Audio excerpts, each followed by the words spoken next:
Hey friends, I am trying to find a spot again where my Wi-Fi connection is strong enough.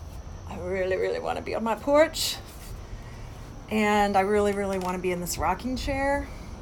And hey there, you'll get to see, I've got to have my back to the street so you're going to see all the traffic. I do not live in the country. Also, I'm having to try to, be where there's light on my face because I've been wearing this hat for a few hours. Went to the lake earlier. You don't want me to take this hat off at this point. You do not want this hat to come off my head. It's going to be a scary thing. But I realized I'm kind of shadowy, so not that you really care. You came here to hear what I have to say, right? Not to see me. Glad that you guys are joining. Hey. Everybody. I am so excited to talk about songwriting. I've been trying to pay attention really intensely the last few months to the moments where I feel most alive and the moments where I feel kind of drained. And I've realized that one of the times that I am most alive is when I'm talking about this stuff, when I'm talking about creative life, songwriting, talking about how you can do the things that you're scared of, the things that feel hard, how fear does not need to have a place in your life, in my life. So I really feel like it's part of my mission here on planet Earth to share some of what I've learned through my own overcoming of fear and obstacles, to share that with you so that you can go out and make beautiful things in the world. Whatever your beautiful things are, whatever corner of the world you're in, you have something to say that only you can say.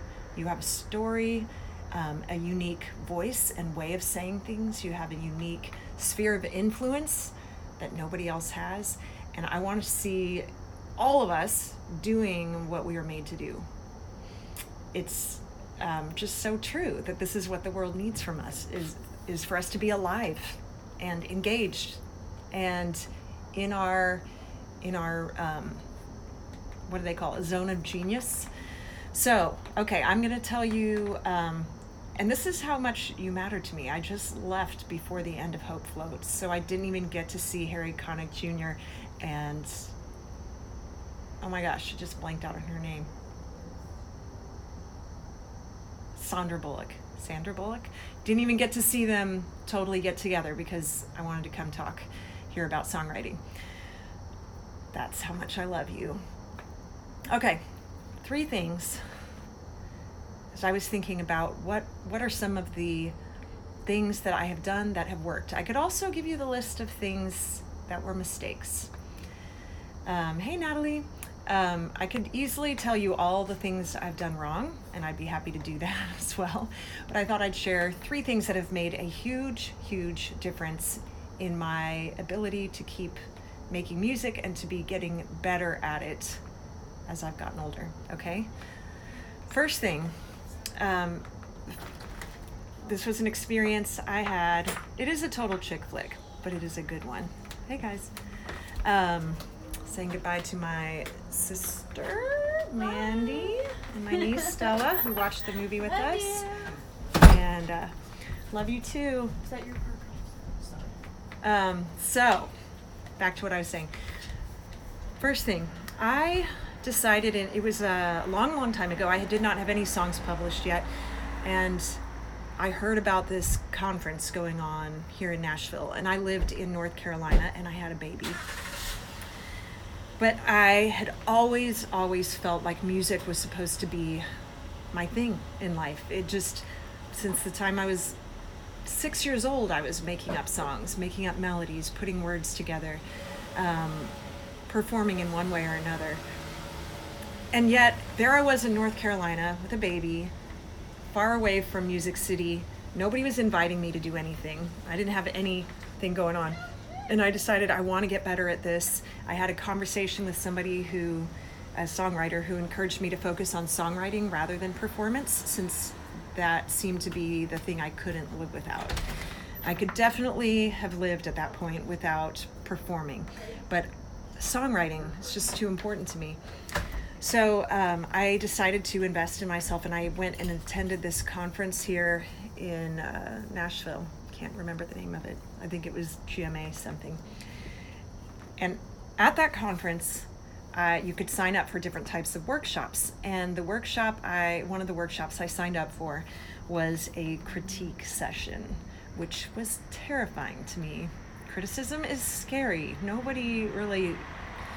Most of the time we are not saying, hey, tell me what I'm doing wrong. But I decided to do it. Hey guys. And so, hey Rachel. So I went into this room shaking. It's filled with 30 aspiring, growing songwriters and one professional songwriter whose name I cannot remember. That's not what's important. What's important is I walked through the door with a demo in hand that I was going to hand over to this guy. I would hand over to this guy, let him play this song in front of the whole group of 30 writers, and he would play it, and then he was going to critique it. He had the lyric sheet in front of him. And I watched him do this for a bunch of other people. My heart was just pounding. And then I turned over this song that I had written for my parents' anniversary, and I was really proud of this song. It was called Landscape. I thought it was beautiful. And it was. I had already paid somebody to produce this for me. Not a ton of money, but I had produced it and recorded it. So he plays it through and he listens to it and he looks at the lyrics and he's like, he may have said something positive. I honestly don't remember the positive feedback, but he probably said something nice because he's a pro.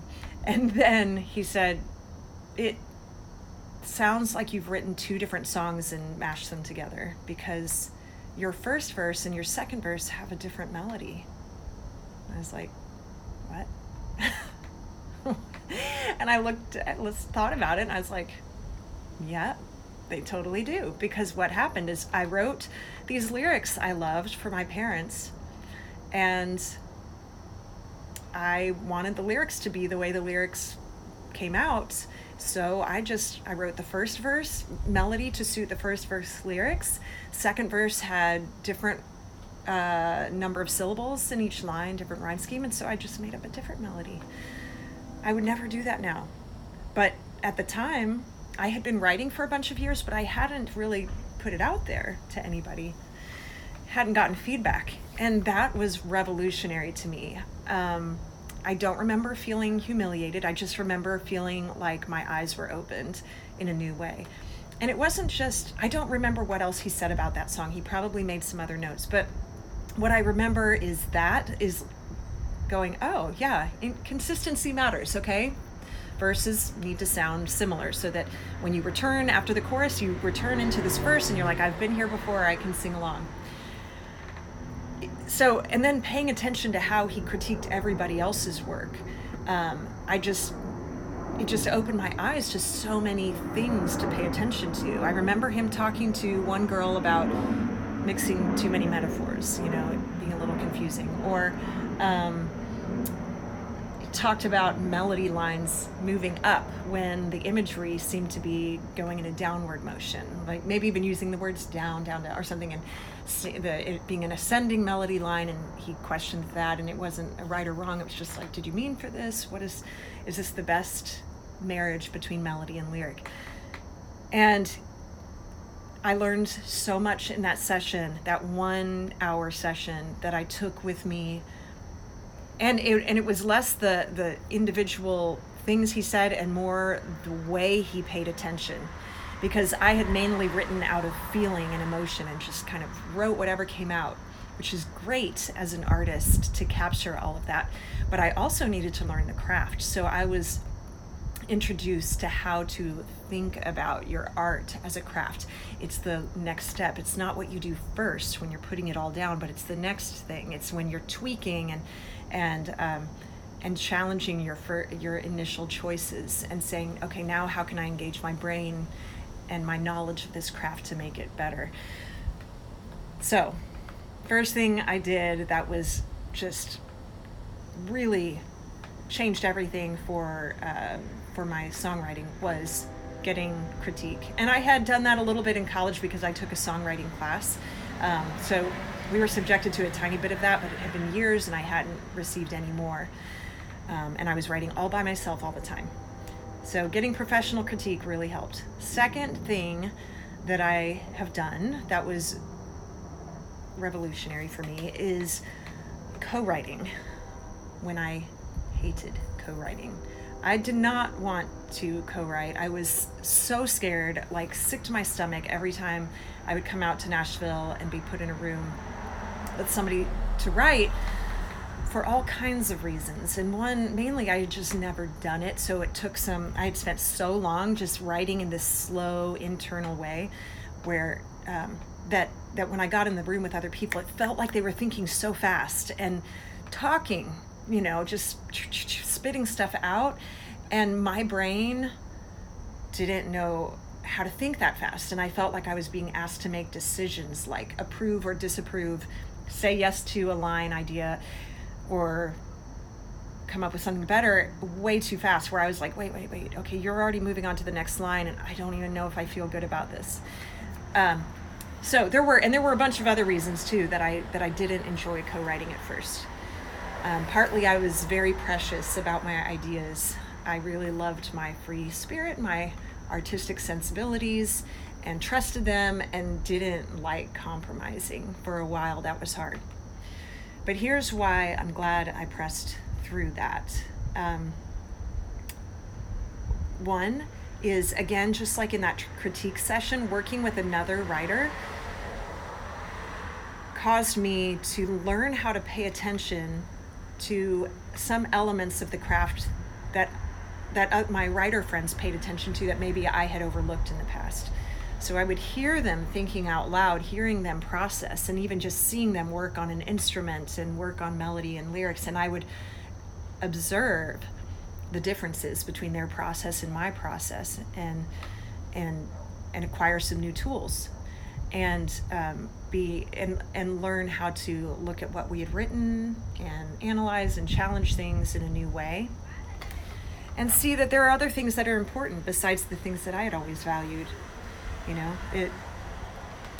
I've written with people who are very, very similar to me, and I've written with people who are very different from me. And every time it's been, in the beginning it was just plain hard, and I would leave feeling exhausted, and I would feel like nothing. A lot of times I never finished songs, and I would walk away. Sometimes I would write with producers who wanted to write with me, thought they did, and then they would literally not even respond. Like when I went home, finished the song and sent it to them, I would never hear from them again. They didn't like my ideas. And I would be very quiet during the sessions. Sometimes we would be together for hours, and I was just so afraid of saying something that would be perceived as dumb or whatever, that I just would stay too quiet. And so I've learned to go in and just have more fun, mainly because my friend Nicole said to me, early on, I was like, how do you have so much, how do you do this without being so nervous? Not just the writing, but the performing. How? And she's like, you know what? I figure I've got to have fun, or I need to stop doing this. It has to be fun. I have to be enjoying it. I have to find a way to enjoy it. And then we went to the Motown Museum, and I was in Detroit, and I was so unexpectedly moved by being in that space where so much joyful collaboration happened. And I started thinking, I don't want to get to the end of my life and not have experienced this kind of music making because I was being so precious or so fearful or so self-conscious. I don't want to miss out, because this is magic. This music that happened here was magic, and I want to be part of that. I want to make magic. I want to experience the joy of going, we created that together. And there are so many things that would not exist in this world if any one artist had just date alone. It had to happen in that collaborative atmosphere where, just like making a baby, like a little bit of this person, a little bit of this person creates a whole new creature that you wouldn't have been able to imagine yourself. So collaborating helps humble you. It helps open you up to other people's ideas. It helps you be less precious with your own ideas, helps you acquire new tools. You make new friends, new opportunities. You never know what new doors will open because of spending time in the room with this person or that person. It's just an opportunity for great growth. So getting professional critique was terrifying. Getting in the room with co-writers, terrifying for me. And yet both of those things really turned the ship for me as a songwriter. Okay, the third thing, feel free to jump in with questions or challenges, anything at all that you have on your mind. I have not met most of I'm not quite sure what you mean. Let's see, put in a room full of people to write. How can one be expected to be inspired like that? I don't usually write in a room full of people, but like one or two other people. It's to write with two other people is really great if you have the right chemistry. Two people can be more awkward if you are like not comfortable, not at ease with each other, or you are very shy or timid or fearful, because it feels like, oh gosh, we need a tiebreaker in here. Like maybe the other person is saying things and you're like, I don't really like those ideas, or I'm saying things and I can't get a read on whether you like my ideas or not. And that can feel kind of awkward. I, over the years, have just become, like, if anything, more of an over-communicator in all areas of my life. So I try to, like, just call things, say things as they are in the room and just say, okay, I need a read on this. Are you liking this? Are you not liking it? We can totally scrap it and go, just be honest. Just the more we can just say stuff out loud, whether it's in interpersonal relationships or professional, just stop guessing what people are thinking and ask them. It just saves you a lot of time and heartache. Sony Suffragette play every Monday evening at the Listening Room Cafe. No, I've never gone to it. I'll have to check that out. And also, John, the inspiration when you're in song. Inspiration is different in those. It's a very different thing when I write by myself than when I'm writing with other people. It's a little bit less about like this deep inspiration when you're writing with other people. It is when I'm alone, I'm looking for that thing that's churning or resonating on this very deep level. Maybe it's been there for a few months and I'm trying to pull all these fragments together into something cohesive. When you're writing with another person or people, you have to spend some time sifting through what's going on in your lives or your ideas that you've had. Maybe you've recorded something on the way to the co-write. Somebody has an idea and you hear it, and then you try to figure out, do I intersect with this? Is my current experience overlapping with this so that we can write from a really authentic shared space? And sometimes it takes a while. Sometimes it takes a lot of conversation to figure out where that was. I was writing with Ellie Holcomb and Nicole Witt last week, and Nicole came in. She always has ideas. She came in with an idea, and Ellie had like 2 or 3 ideas, and it took a little while. They were all great, and we were like, oh, okay, could any of these be merged into one idea? Are these separate songs? And I think I was kind of the person who called it in that moment, just because I was feeling, and Ellie's energy about one of the ideas felt really strong. Like she was really feeling it. And so I was like, I think we might need to run with this while you're feeling so much energy around this concept. So we did, and we'll probably come back to the others another time. Yeah, you always learn in a group. Yeah, even if you're in competition, yeah.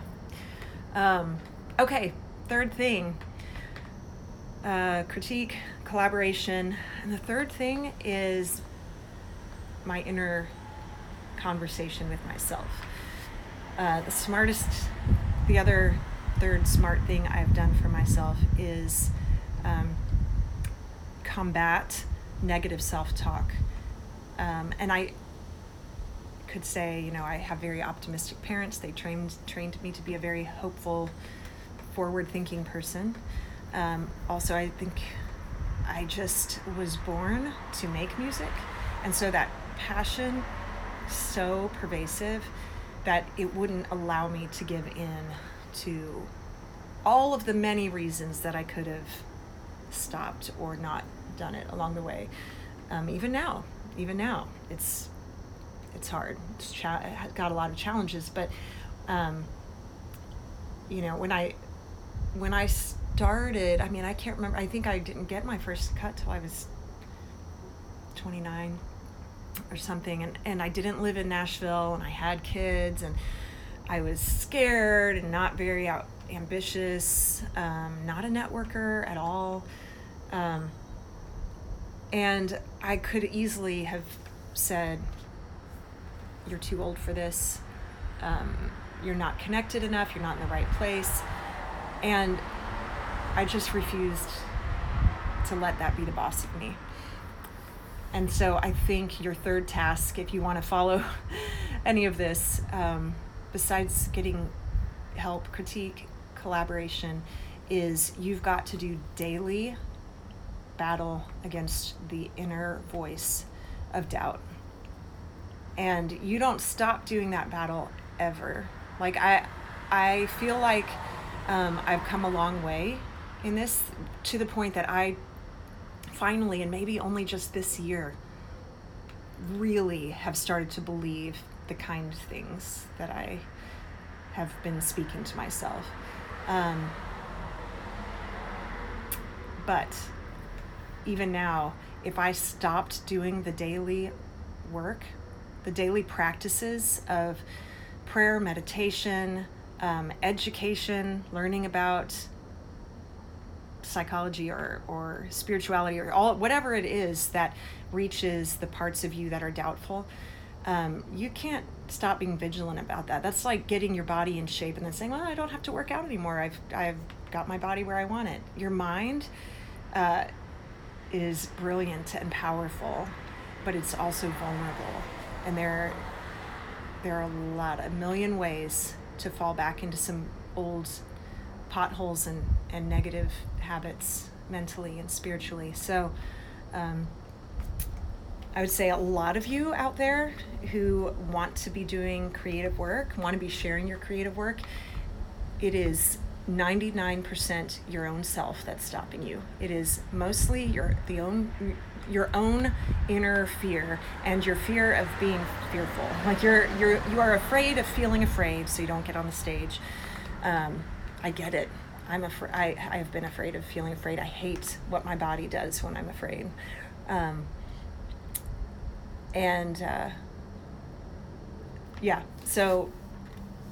So nobody else is stopping you from doing the work you want to do. This world has too many opportunities. The internet has made it all very accessible to all of us. So if you're not doing it, it's pretty hard to blame anybody. And I'm not saying that to shame you. I'm saying I totally get it, but you've got to get inside and figure out what you're afraid of and how you can stop letting fear be the boss of you. So that's mainly my third thing. Is I have been very persevering in the inner battle for my entire adult life, because I knew in high school, I knew in 9th grade that getting in front of people made me feel sick and want to pass out or hide in the bathroom stall. I knew that. I felt it. It just came on me in like middle school. But I kept doing it anyways. It's the only way to get through it. It's like that book from childhood, the bear book, going on a bear hunt. Can't go up, can't go over it, you can't go around it, you got to go through it to get better. Can you add thoughts on finding inspiration? Man, to me, inspiration is just everywhere. It's almost like, where do I not find inspiration? I think it's mostly like, not that we have trouble finding inspiration, but we have trouble paying attention because of this device, largely nowadays. It's great if you can have certain times of day, like the very beginning of the day, very end of the day, or some quiet space where you can give yourself a moment to process the things you have seen or heard or overheard, or during the day, the things that you've been experiencing, and just keep running lists of those things. Notes in your phone, or voice memos. Read. I mean, my sources of inspiration are a lot of reading and a lot of conversation and a lot of just inner reflection on my own life experience. I'm not the person who's just got a long list of song titles, though. I'm more likely to just come up with general concepts, and then I have to figure out what the clever title is later. But inspiration abounds. This world is crazy amazing. I mean, I know there's a lot of crap everywhere in the world, and in my life, in your life, we have hard stuff going on, but I just hate it when people talk about how the world's going to pot. It's like it's getting worse all the time, because some things are getting worse, but you know what? A whole lot of things are awesome. Some things are getting better, You just have to look for it. I think you find what you're looking for. So I'm always looking to be inspired, always looking to see the redemption that I really think is happening freaking everywhere all the time. It's in science, it's in nature, and it's in our life experiences and our relationships. Renewal, it's in our seasons. It's there. We just have to be looking for it. Any fun ideas on getting out of the melody ruts? Yes. Well, not specifically melody. I probably could think of a way.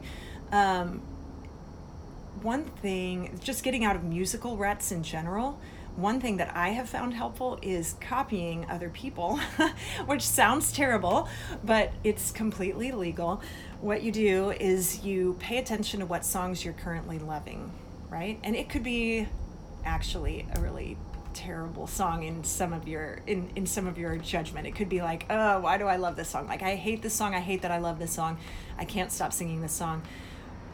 The point is, you're drawn to it. You keep singing it. So, deconstruct it to some extent. Go, man, it's this, like, I love this loop, or I love this chord progression, or I love this way he approached it. I love this repeating refrain idea, which is one that I was working with recently.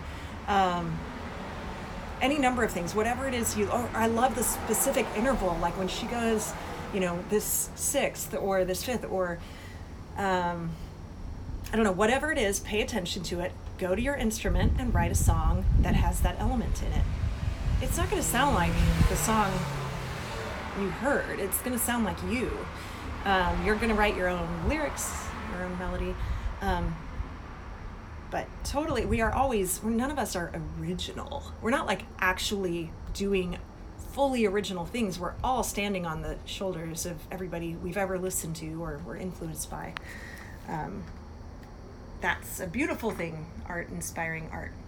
You can also just write on a different instrument. That will inspire things differently. I don't play other instruments, but I have attempted to write on guitar and ukulele with my very, very limited knowledge. And that's fine. You don't need more than 3 or 4 chords to get you started. You could also just write over a bass line. I've done that on piano, just created some little bass line and written over that.